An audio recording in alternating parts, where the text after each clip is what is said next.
노사연 씨의 만남이라는 노래 중에 이런 가사가 있습니다. 우리 만남은 우연이 아니야. 우리 만남은 우연이 아니야. 여러분들은 어떻게 생각하십니까? 삶은 우연의 연속인가요? 아니면 하나님의 섭리인가요?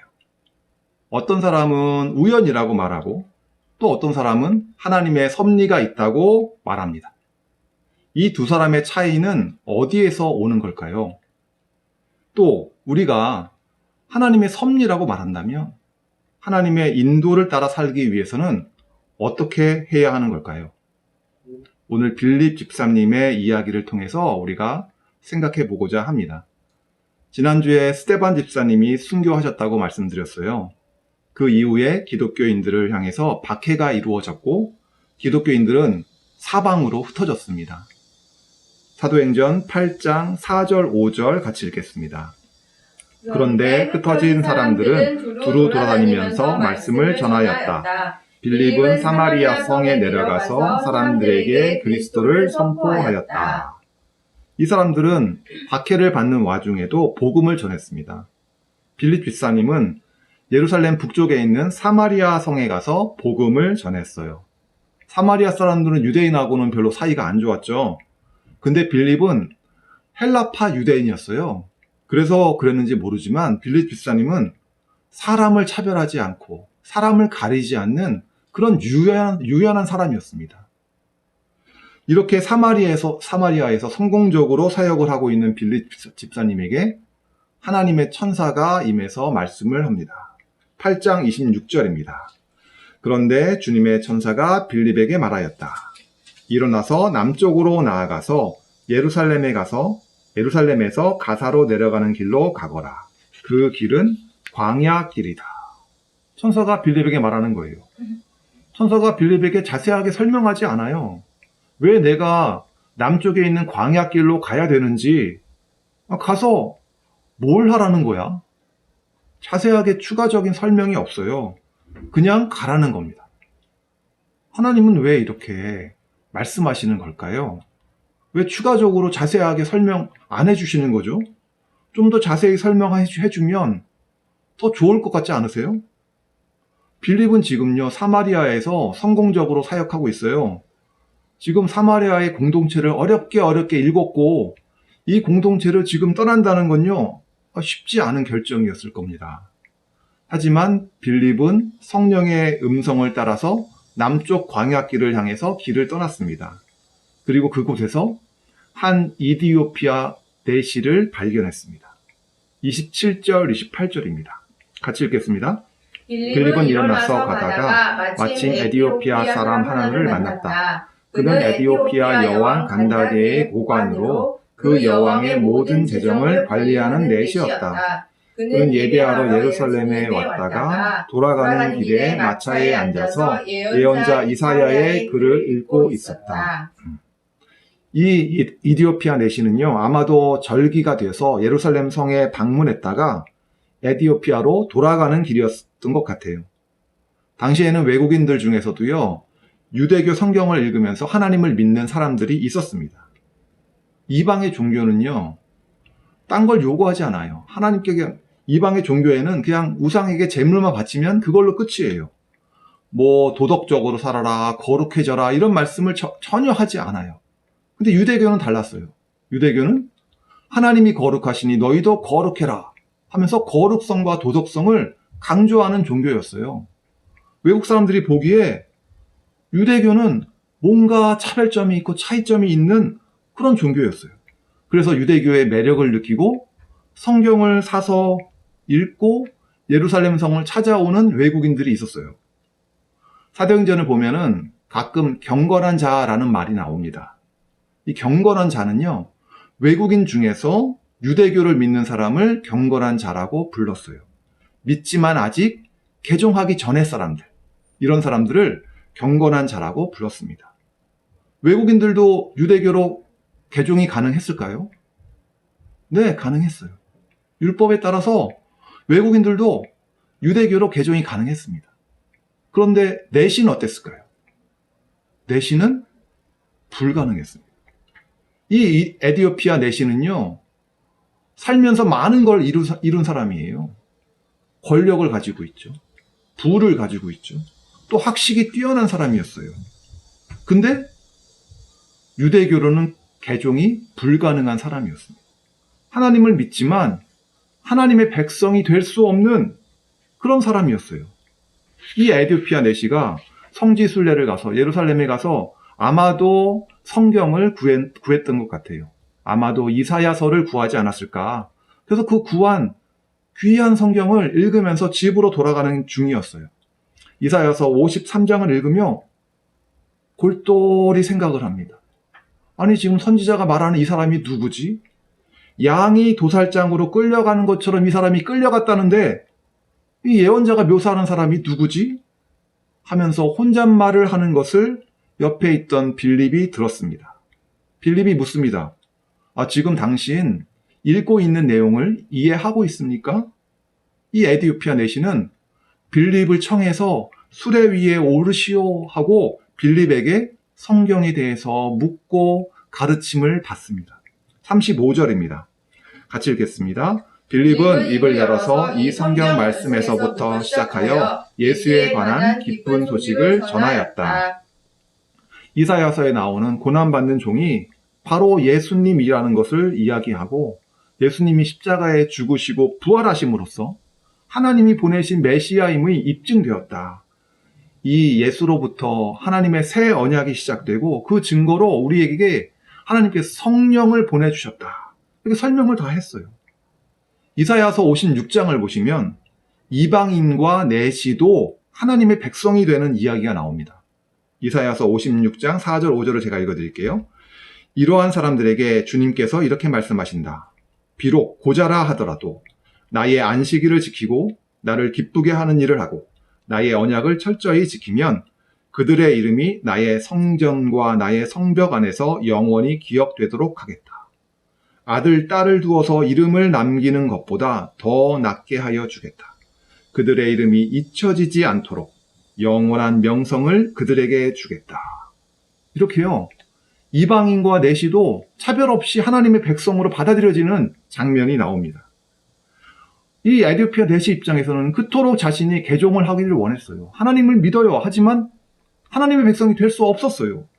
근데 이제 예수님이 새 시대를 여시는데 새 시대에는 이방인도 내시도 차별 없이 받아들이신다. 이것이야말로 이 사람이 듣고 싶었던 기다렸던 기쁜 소식이었습니다. 그래서 내시가 말합니다. 36절. 그들이 길을 가다가 물이 있는 곳에 이르니 내시가 말하였다. 보십시오. 여기에 물이 있습니다.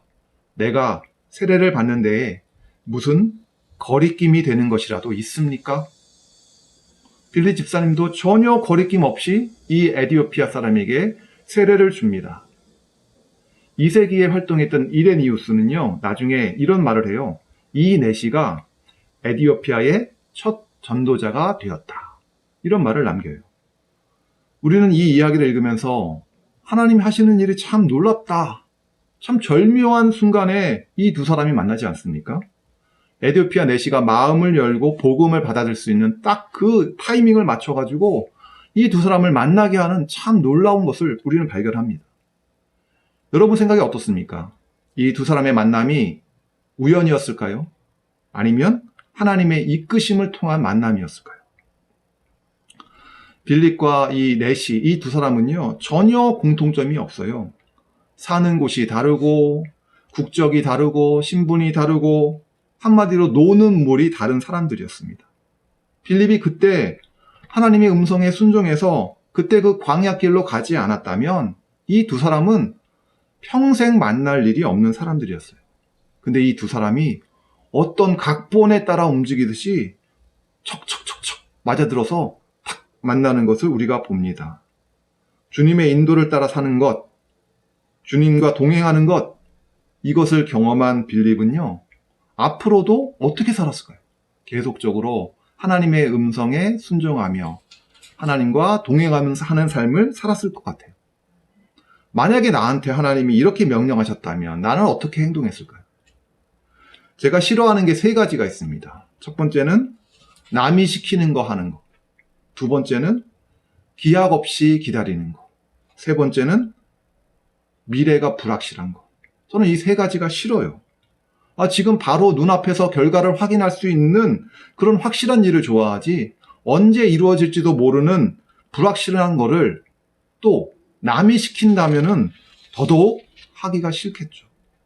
하나님께 순종한다는 거는요, 이 세 가지를 다 극복해야 돼요. 이 세 가지 장애물을 넘어서야 우리는 비로소 하나님께 순종할 수 있습니다.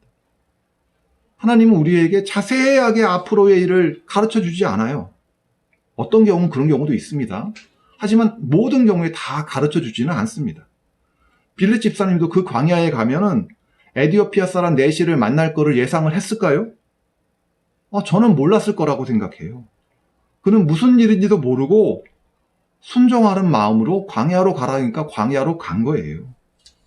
아마 그 마음속에 끊임없이 물어봤을 겁니다. 하나님은 왜 나를 이곳에 보내셨을까? 계속 질문하면서 그 길을 갔을 거라고 생각해요. 또 속으로 계속 기도했을 거예요. 하나님, 한 걸음 한 걸음 나를 인도해 주세요. 하나님의 뜻이 이곳에서 이루어질 수 있도록 하나님, 나의 한 걸음 한 걸음을 인도해 주세요. 계속 기도하는 마음으로 갔을 거예요. 에디오피아 사람이 그 네시가 성경을 읽는 것을 듣기 전까지는 몰랐을 거예요. 그때서야 비로소 하나님이 그에게 저 사람에게 다가가라 하는 감동을 주시거든요. 하나님이 나를 보내신 목적이 저 사람을 만나는 거였구나. 순종하면서 계속 기도하면서 하나님께 질문하면서 인내한 끝에 그제서야 하나님의 목적을 발견하게 됩니다. 만약에 하나님이 빌립에게 더 자세하게 설명해 주셨다면 어땠을까요? 광야길에 가면 이러이러한 사람을 만나게 될 거야. 에디오피아 네시를 만나게 될 거야. 하나님이 구체적으로 말씀해 주셨다면 어땠을까요? 빌립은 아마도 기계적으로 업무하듯이 하나님 말씀을 따랐을 것 같아요. 지금처럼 이렇게 하나님께 집중하면서 하나님께 기도하면서 기대하면서 그 길을 가지는 않았을 것 같아요. 아마 빌립의 기쁨도 아까처럼 그렇게 기뻐하지는 못했을 것 같아요. 저도 빌립과 비슷한 경험이 하나 있어요.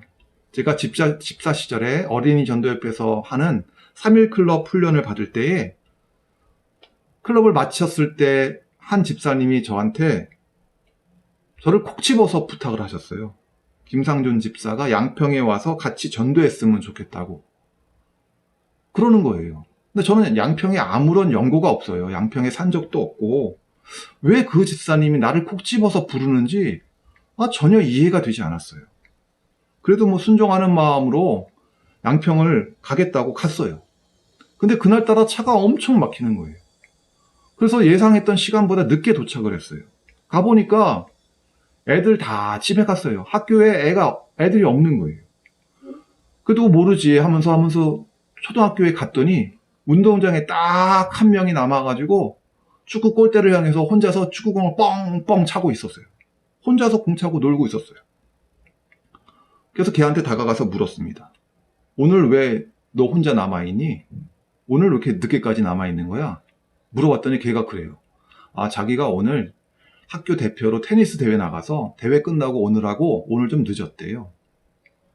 너 교회 다니니? 하고 물어봤더니 자기네는 불교 집안이라는 거예요. 자기 할머니가 절을 2군데 세우셨고 자기 큰아버지가 출가하신 스님이라는 거예요. 만만치 않은 애구나. 그래도 내가 양평까지 왔는데 전도를 그래도 해야지. 한 명에게도 전도 못하고 돌아가면 너무 허무하잖아요. 그래도 얘한테라도 내가 복음을 전해야겠다 싶어가지고 얘한테 예수님을 설명하고 복음을 전했어요. 다 전하고 물어봤어요. 너가 예수님 믿겠니? 그랬더니 걔가 믿겠다는 거예요. 저는 걔가 복음을 받아들일 거라고는 예상을 못했어요. 깜짝 놀랐습니다. 그리고 복음을 영접 기도를 하면서 걔도 기뻐하고 저도 함께 기뻐했어요. 그 사건 이후로 제가 다짐한 게 하나님, 제가 어디든지 부르시면 제가 가겠습니다. 이게 제 다짐이에요. 켄트 휴스란 사람이 이런 말을 했습니다. 하나님은 인간의 순종을 통해서 도움이 필요한 사람에게 손을 내미신다. 하나님은 인간의 순종을 통해서 도움이 필요한 사람에게 손을 내미신다. 다시 말하면 하나님의 인도하심에 민감하고 순종하는 사람에겐 우연한 만남을 통해서, 우연한 만남이라는 것이 언제든지 일어난다 라는 거예요. 하나님은 하나님께 순종하는 사람들을 통해서, 우연한 만남을 통해서 역사하신다는 거예요. 빌립 집사님처럼 하나님의 인도하심을 따라 순종하시면서 사시겠습니까? 하나님이 우리를 통해서, 우연한 만남을 통해서 역사하십니다. 지금도 역사하십니다. 그렇다고 하나님의 인도하심을 따라 사는 것이 하나님의 뜻을 우리가 100% 알면서 산다는 것을 의미하지는 않아요. 또한 우리 앞에 어떠한 일이 벌어질지 몰라요. 내가 원하지 않던 일도 벌어지고요. 이해할 수 없는 일도 때때로 일어나긴 합니다. 중요한 거는요, 내가 하나님께 순종하려는 마음을 갖고 계속 기도하는 거예요. 하나님, 제가 지금 무엇을 하기 원하세요? 하나님, 우리를 향한 뜻이 뭐예요? 나를 향한 하나님의 뜻이 뭐예요? 늘 질문하면서 사는 겁니다. 오늘 말씀을 정리하겠습니다. 하나님의 인도하심을 따라서 순종하면서 사시겠습니까? 한 주간 하나님의 인도하심을 따라 순종하면서 사시기를 주님의 이름으로 축원드립니다. 네, 기도하겠습니다. 하나님, 오늘 빌립 집사님이 광야길에서 이디오피아 내시를 만난 이야기를 우리가 들었습니다. 빌립 집사님이 하나님의 인도하심에 순종했던 것처럼 우리도 하나님의 인도하심을 따라 살기를 원합니다. 우리를 통해서 하나님이 역사하시기를 원합니다. 우리가 더 하나님의 음성에 더 민감하게 하시고 하나님께 순종하면서 살아 역사하시는 하나님을 경험하며 살게 하여 주시옵소서. 하나님을 알면 알수록 하나님을 더욱 더 사랑하게 하시고 하나님의 음성에 더욱 민감하게 하시며 하나님께 더 재빨리 순종하는 우리들 되게 하여 주시옵소서. 감사하며 예수님의 이름으로 기도했습니다. 아멘.